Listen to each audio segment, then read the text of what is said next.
গত কয়েকদিন ধরে উৎসবের মরশুমে কাঁচা সবজি থেকে শুরু করে অন্যান্য জিনিসপত্রের দাম আকাশ ছোঁয়া। বারবার ক্রেতারা অভিযোগ করায় পুনরায় টাস্ক ফোর্স আসানসোল ও বার্নপুর বাজার পরিদর্শন করতে নামলেন।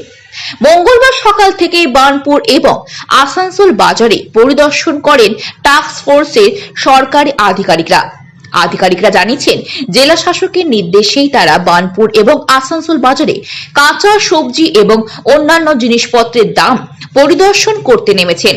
যদিও সরকারি আধিকারিকদের দাবি, এই কদিন বেশ অনেকটাই কমেছে সবজির দাম। আলুর দামও নিয়ন্ত্রিত, যদিও পেঁয়াজের দাম বেশ কিছুটা বেশি। অন্যদিকে কাঁচা লঙ্কা সহ অন্যান্য কাঁচা সবজির দাম বেশ খানিকটা কমেছে। সরকারি আধিকারিকরা দাবি করেছেন, শীতে সবজি নামলেই সবজির দাম আরো অনেকটাই কমে আসবে, ফলে স্বস্তি মিলবে ক্রেতাদের। কি দেখলেন বাজারে? আমরা ডিস্ট্রিক্ট ম্যাজিস্ট্রেটের নির্দেশক্রমে বাজারে ভিজিট করছি, বার্নপুরেও করলাম, এখানেও করলাম। বাজারে দেখলাম মোটামুটি গড়পড়তা সবজির দাম অনেকটাই কমের দিকে এসেছে, তবে দুটো একটা আইটেমে এখন একটু দাম বেশি আছে। আলুর ক্ষেত্রে স্টেবল আছে, পেঁয়াজের দামটা একটু বেশি আছে।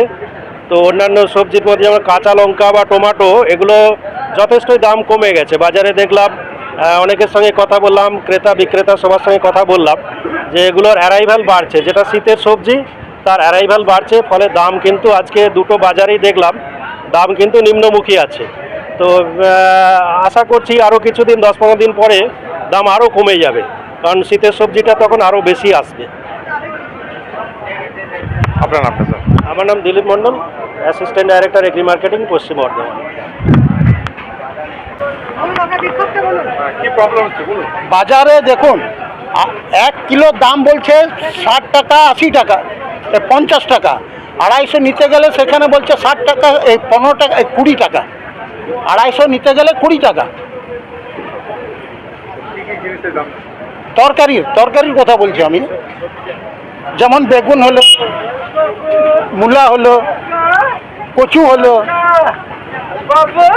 এইসব জিনিসগুলোর দাম আবাল তাবাল দাম বলছে ওরা।